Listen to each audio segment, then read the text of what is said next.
Like کریں، subscribe کیجیے، bell icon کو دبائیں تاکہ ہماری ویڈیو سب سے پہلے آپ کے پاس پہنچ سکے۔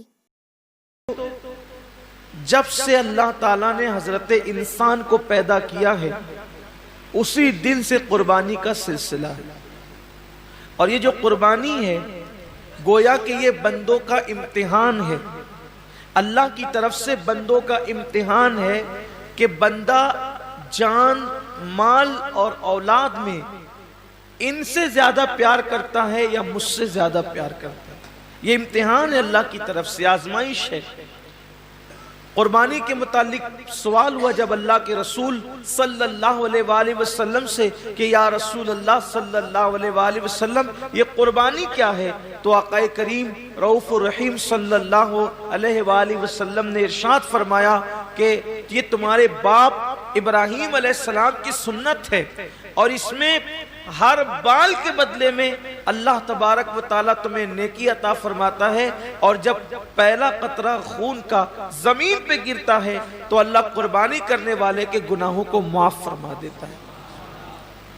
یہ تو آپ سنتے ہیں، بار بار سنتے ہی رہتے ہیں، لیکن جو آیہ کریمہ قربانی کے موقع پہ پڑھی جاتی ہے، جو آیہ کریمہ قربانی کے موقع پڑھی جاتی ہے، اللہ اپنے حبیب سے فرماتے ہیں قل ان صلاتی ونسکی ومحیای ومماتی للہ رب العالمین۔ اے محبوب آپ فرما دیں کہ میری نماز، میری قربانیاں، حتیٰ کہ میرا جینا اور میرا مرنا سب اللہ کے لیے۔ اصل بات یہ آتی ہے اس دور میں کہ قربانی اللہ کے لیے ہونا چاہیے، قربانی بلکہ قربانی ہی نہیں، ہر کام اللہ کے لیے ہونا چاہیے۔ لیکن کل تک شادیوں میں دکھاوا تھا، کل تک ظاہری اعمال میں دکھاوا تھا، اور اب لوگوں کے یہاں عبادت میں بھی دکھاوا پیدا ہو گیا، اور خاص طور پر قربانی کے موقع پر یہ چیزیں زیادہ دیکھنے میں آتی ہے کہ لوگ دکھاوا زیادہ کرتے ہیں، اور لوگ اس پر گفتگو کرتے ہیں کہ اس کا جانور اتنے میں آیا اور اس کا جانور اتنے میں آیا۔ آپ جانور کتنے کا لاتے ہیں یہ اللہ کے نزدیک اہم نہیں ہے، آپ جانور کتنے کا لاتے ہیں یہ اللہ کے نزدیک اہم نہیں ہے، آپ جانور کیوں لا رہے ہیں یہ اللہ کے نزدیک اہم ہے۔ اس لیے کہ حدیث پاک میں آتا ہے کہ قیامت کے دن جب انسان کے اعمال کا دفاتر لے کر فرشتے اللہ کی بارگاہ میں پہنچیں گے تو ان کی نیکیاں بہت ساری ہوگی، اور فرشتے پیش کریں گے اللہ یہ کتنی نیکیاں لے کر کے آیا ہے؟ اللہ فرمائے گا فرشتوں تم نے صرف نیکی لکھی ہے کہ اس نے نیکی کی ہے، تمہاری نظر نیکی پر ہے، میری نظر نیکی کیوں کی ہے اس پر ہے، کیونکہ وہ علیم بذات الصدور ہے، وہ علیم و خبیر ہے۔ اللہ فرماتے ہیں کہ اس نے کیا کیوں ہے، اس پر میری نظر ہے۔ اے میرے فرشتوں اس نے نیکی تو کی ہے مگر میرے لیے نہیں کی ہے، اس لیے اسے گھسیٹتے ہوئے جہنم کے اندر لے جاؤ۔ انسان کتنا لگا رہا ہے یہ قیمتی نہیں ہے، کیوں لگا رہا ہے؟ للہ رب العالمین، اللہ کے لیے ہونا چاہیے۔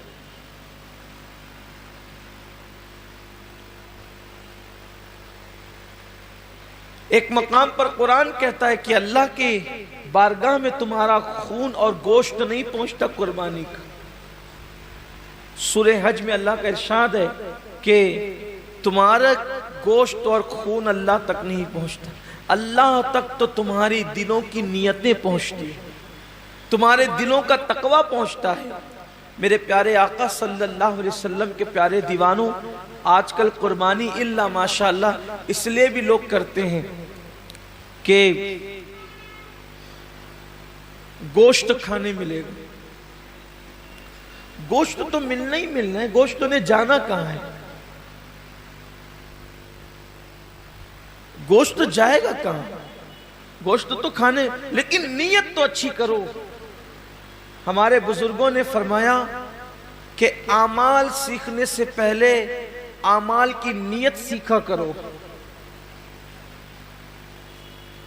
اس لیے کہ مومن کی نیت اس کے عمل سے افضل ہے۔ نیت المؤمن خیر من عملہ، مومن کی نیت اس کے عمل سے افضل ہے۔ آپ نے کبھی سوچا کہ ایک کافر 20 سال کفر کر رہا ہے، پھر بھی وہ قیامت تک جہنم میں، 20 سال ہی نہیں بلکہ سال بھر بھی کفر کرے تو بھی جہنم میں، 6 مہینہ بھی کافر رہے تو بھی جہنم، اسی حالت پہ مرا تو جہنم میں، ایک دن بھی کفر کیا اور وہ کفر پہ مرا تو جہنم میں کیوں ہے؟ اور مومن ایک دن مومن ہے اور ایمان پہ خاتمہ ہوا تو جنت میں کیوں ہے؟ عمل کی وجہ سے نہیں بلکہ نیت کی وجہ سے۔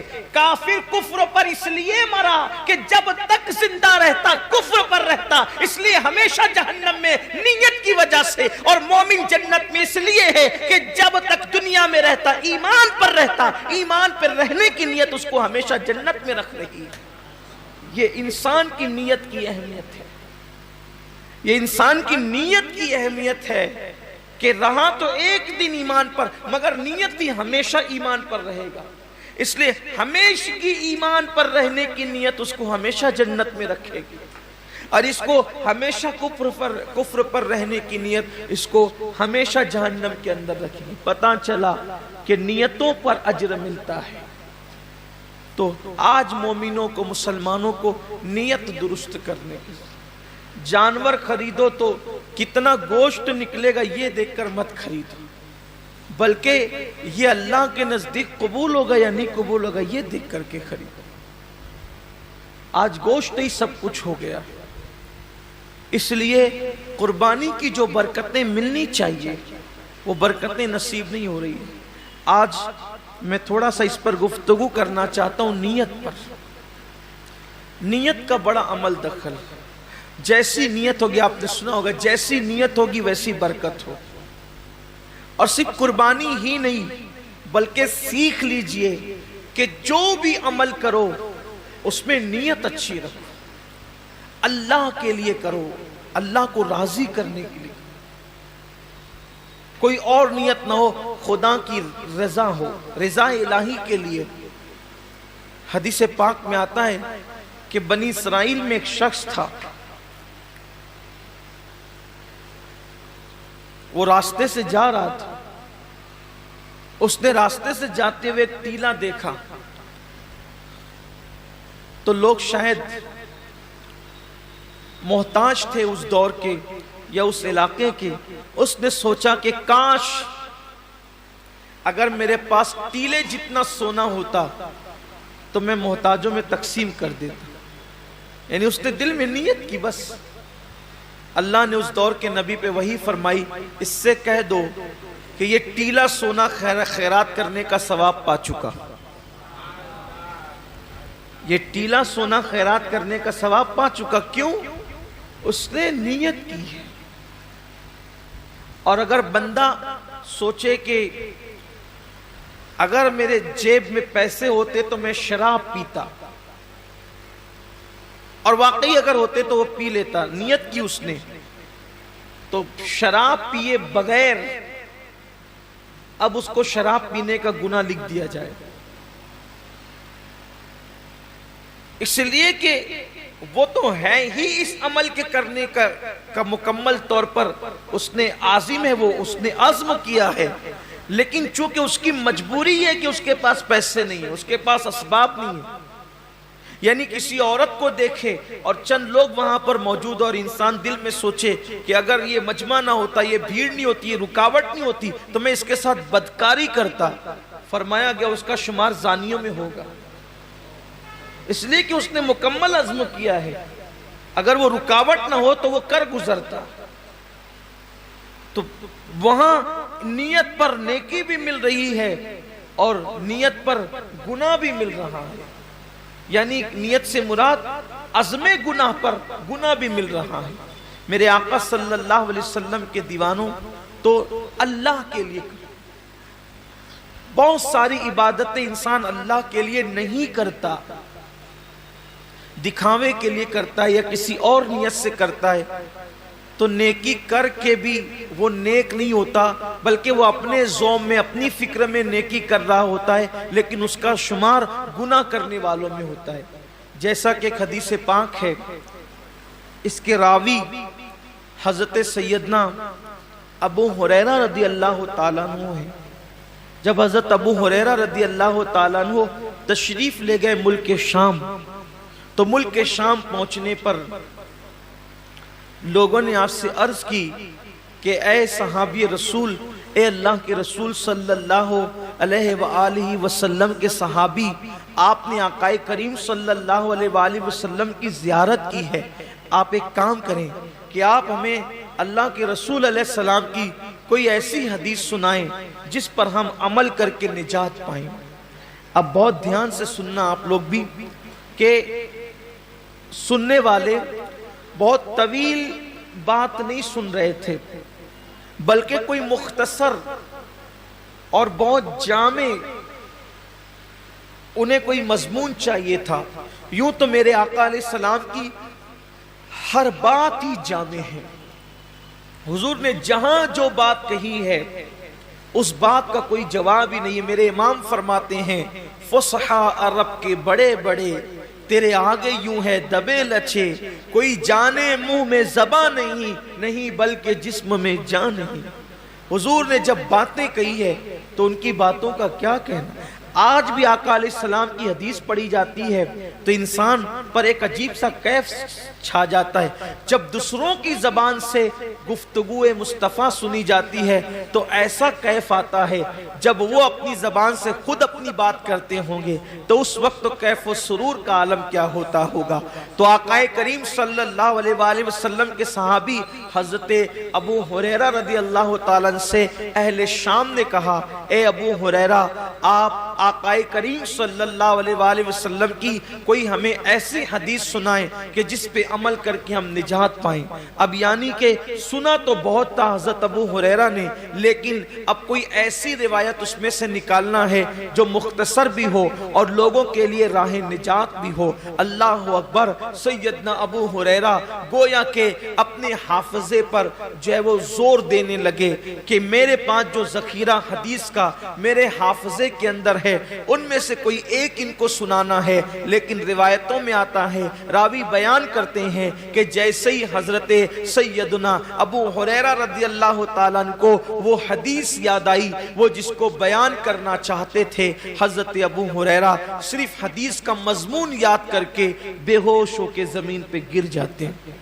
امام غزالی رحمت اللہ علیہ لکھتے ہیں کہ مضمون حدیث یاد کر کے حضرت ابو ہریرہ زمین پہ گر گئے۔ جب آپ کو ہوش آیا، لوگوں نے پوچھا، اے ابو ہریرہ کیا بات ہے؟ حضرت ابو ہریرہ فرماتے ہیں، جس حدیث کو سننے کی تم بات کرتے ہو اس کا مضمون میرے ذہن میں آیا تو اسی لیے مجھ پر غشی طاری ہو گئی۔ اور پھر اب حضرت سیدنا ابو ہریرہ رضی اللہ تبارک و تعالی عنہ حدیث بیان کرتے ہیں۔ حضرت ابو ہریرہ رضی اللہ تعالیٰ فرماتے ہیں، اے اہل شام، تم میرے نبی کا فرمان سننا چاہتے ہو تو سنو، قیامت کے دن کے بارے میں ہم سب کے آقا و مولا مصطفیٰ جان رحمت صلی اللہ علیہ وآلہ وسلم نے فرمایا کہ سب سے پہلے قیامت کے دن اللہ تعالیٰ 3 لوگوں کا حساب لے گا۔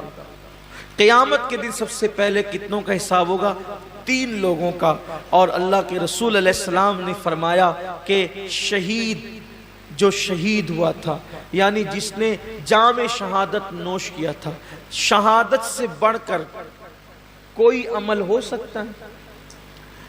اس لیے کہ شہید وہ ہوتا ہے جس نے اپنی جان اللہ کے لیے ختم کر دی، یعنی جان ہی دے دی اس نے۔ شہید نے، قربانی میں تو ہم جانور کی گردن پہ چھری چلاتے ہیں، شہید نے تو اللہ کے لیے اپنی گردن پیش کر دی۔ شہید نے اپنی گردن پیش کر دی۔ سب سے پہلے شہید آئے گا اور اللہ تبارک و تعالیٰ اس شہید کو اپنی نعمتیں یاد دلائے گا، اور نعمتیں یاد دلا کر کے اللہ تعالیٰ جب اس کو اپنی نعمتیں یاد دلائے گا تو پوچھے گا، اے میرے بندے، میں نے تجھے اتنی نعمتیں دی، اب بتا تو نے میرے لیے کیا کیا؟ شہید عرض کرے گا، مولا تو جانتا ہے کہ تو نے مجھے نعمت دی تو میں نے تیرے لیے اپنی جان قربان کر دی، گلا کٹا دیا، گردن کٹا دیا، اور میں شہید ہو گیا، میں نے جان دے دی تیرے لیے۔ اللہ فرمائے گا تو جھوٹا ہے، اللہ فرمائے گا تو جھوٹا ہے، تو نے اس لیے گردن نہیں کٹائی تھی کہ میں راضی ہو جاؤں، بلکہ تو نے اس لیے گردن کٹائی تھی تاکہ لوگ تجھے بہادر کہیں، لوگ تجھے بہادر کہیں، بہادر کہلانے کی وجہ سے تو نے یہ کام کیا تھا، سو وہ لوگوں نے تجھے کہہ دیا اور میں نے تجھے بہادر کہلوا دیا، اس لیے آج تیرے لیے میرے پاس نہیں ہے کچھ، اور تو نے جس کے لیے عمل کیا تھا اب جا کر کے ان سے صلہ حاصل کر لے۔ گھر کی فریج بھرنے والوں اور گھر کی فریج بھرنے کے لیے قربانی کرنے والوں، یا لوگوں کی جھوٹی شہرت کے لیے قربانی کرنے والوں، ذرا ہوش کے ناخون لو۔ یہاں تو جانور کی گردن پہ چھری ہے، وہاں تو اس نے اپنی گردن کٹائی۔ اللہ فرمائے گا تو جھوٹا ہے، بہادر کہلانے کے لیے شہید ہوا تھا، جس کے لیے تو نے یہ کام کیا تھا جا کے ان سے صلہ حاصل کر، آج تیرے لیے میرے پاس کچھ نہیں ہے۔ اور اللہ فرشتوں سے کہے گا اس بدبخت کو گھسیٹ کر کے جہنم میں لے جاؤ۔ میں یہ نہیں کہتا کہ قربانی کا گوشت گھر میں رکھنا جائز نہیں، پورا بھی رکھ سکتے ہو، لیکن اللہ کے لیے تو کوئی قربانی کرے۔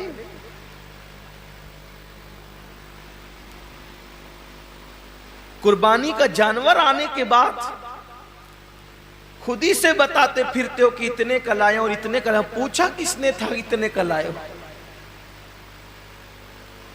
اور کتنے کا بھی لائے ہو اس کو پسند آ جائے تو کامیاب ہے، ورنہ اور گوشت کی سوا کیا ہے؟ اس کا چرچا مت کرو کہ آپ قربانی کتنے کی کریں، اس لیے کہ کبھی کبھی وہ بہت چھوٹوں کی بھی قبول کر لیتا ہے، بہت چھوٹی قربانیاں بھی وہ قبول کر لیتا ہے، وہ بہت بڑی بڑی بھی رد کر دیتا ہے۔ کمنٹ شیئر ضرور کریے۔